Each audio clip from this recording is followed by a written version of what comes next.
नमस्कार दोस्तों, स्वागत है आपका हमारे YouTube चैनल पर जिसका नाम है परीक्षिता एकेडमी। और आज हम बात करने वाले हैं एक विशेष कंट्री के बारे में जो हाल ही में सुर्खियों में बना हुआ है। इसलिए क्योंकि वहाँ पर अभी हाल ही में एक तीव्र क्षमता वाला भूकंप आया था जिसके कारण वहाँ पर लगभग 45,000+ जो है व्यक्ति मारे गए हैं।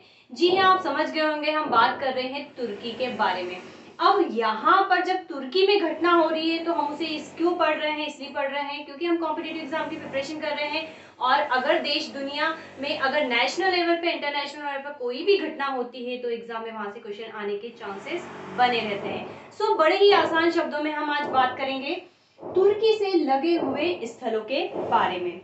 अब यहाँ पर हम इसे फ्लो चार्ट के थ्रू समझेंगे बहुत ही आसान शब्दों में। हम यहाँ पर आपको ग्राफ याद करने का नहीं बोलेंगे, हम ये नहीं कहेंगे कि आप नक्शा बनाइए जैसा एज इट इज वो जो है मैप में है। हम यहाँ पर एक अलग तरीके से आपको बताएंगे। तो चलिए हम स्टार्ट करते हैं अपने लेक्चर को। लेकिन इसके पहले आपसे कहना चाहेंगे कि अगर आप हमारे इस यूट्यूब चैनल पर को पहली बार विजिट कर रहे हैं या नए हैं तो हमारे चैनल को सब्सक्राइब करें, हमारे मनोबल को बढ़ाएं और चैनल को सब्सक्राइब करें। वीडियो को अंत तक देखकर बताएं कि आपने यहाँ से क्या सीखा।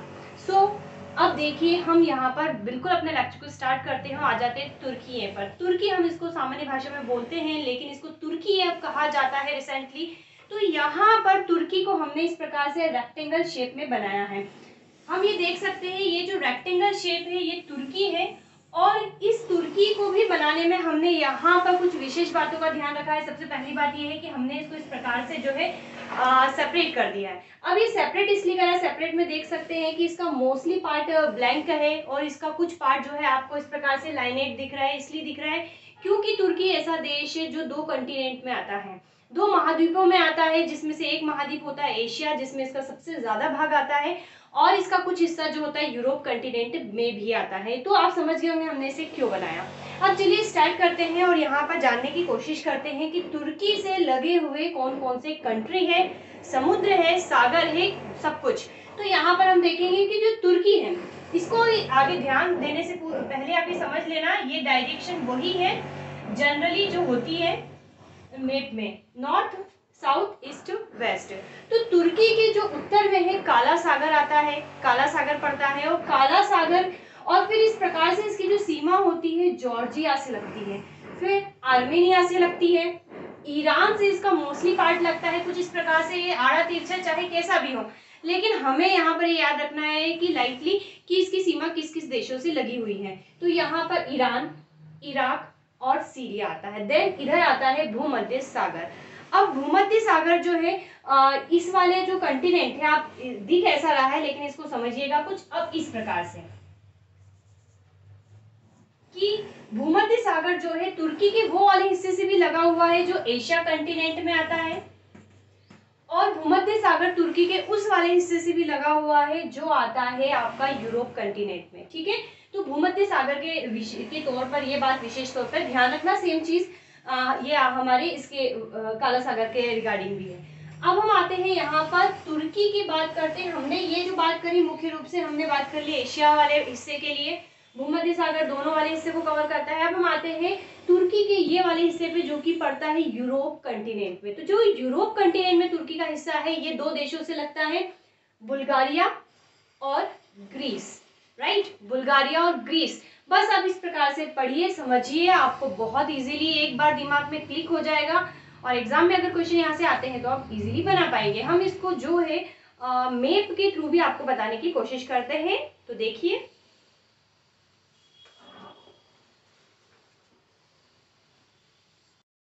तो हम बात करते हैं एटलस पर आकर। तो ये येलो कलर का देश जो दिख रहा है तुर्की है और तुर्की से किस प्रकार से लगभग उत्तर दिशा में उत्तर पूर्व मान सकते हैं काला सागर है। फिर यहाँ पर जो है जॉर्जिया पड़ रहा है, जॉर्जिया के बाद आर्मेनिया है छोटा सा, और ये ईरान का इतना बड़ा क्षेत्र है ईरान। फिर पड़ता है ये इराक, सीरिया और भूमध्य सागर। भूमध्य सागर हम देख सकते हैं तुर्की के इस वाले पार्ट से लगा हुआ है और ये वाला जो पार्ट है इसका इधर वाला ये यूरोप कंटिनेंट पे है। तो हमने जो आपको बताया अभी ग्राफिकल, आप यहाँ पर इजीली देख सकते हैं, पढ़ सकते हैं, समझ सकते हैं। अब हम आ जाते हैं तुर्की के यूरोप वाले भाग में। तो ये यूरोप कंटिनेंट हमने एटलस में निकाला हुआ है, ये है हमारा एटलस, और हमने एटलस में यूरोप कंटिनेंट वाला पार्ट निकाला हुआ है। अब हम देख सकते हैं ये लगा हुआ यूरोप का इधर भाग भी जो मतलब तुर्की ही है, लेकिन ये पार्ट जो है आपका यूरोप कंटिनेंट में यानी कि यूरोप महाद्वीप में आता है। तो काला सागर लगा हुआ है, इधर से क्या लगा हुआ है, तो ये भूमध्य सागर का बहुत बड़ा हिस्सा लगा हुआ है। अगर हम और भी डेप्थ में जाए तो भूमध्य सागर के बाद भी यहाँ पर इजिशियन सागर है जो छोटा क्षेत्र होता है, और यहाँ से इस प्रकार ये पड़ रहा है बहुत ज़्यादा छोटा है, ठीक है, मरमरा सागर, ठीक है, मरमरा सागर है। तो ये वाला पार्ट भी जो है तुर्की में। तो आप देख सकते हैं किस प्रकार से हम, तो आज के हमारे इस वीडियो में हमने तुर्की की बात करी दोस्तों। और आपको थोड़ा सा बैकग्राउंड म्यूजिक आ रहा होगा क्योंकि हमारे घर के पास में ही जो है कंस्ट्रक्शन चल रहा है, और हमने फिर भी वीडियो बना लिया, तो इसको इग्नोर कीजिएगा। और वीडियो अगर आपको पसंद आए तो इसे लाइक ज़रूर करें, शेयर ज़रूर करें, और प्लीज़ इसको पूरा देखें। Have a nice day and thanks for watching.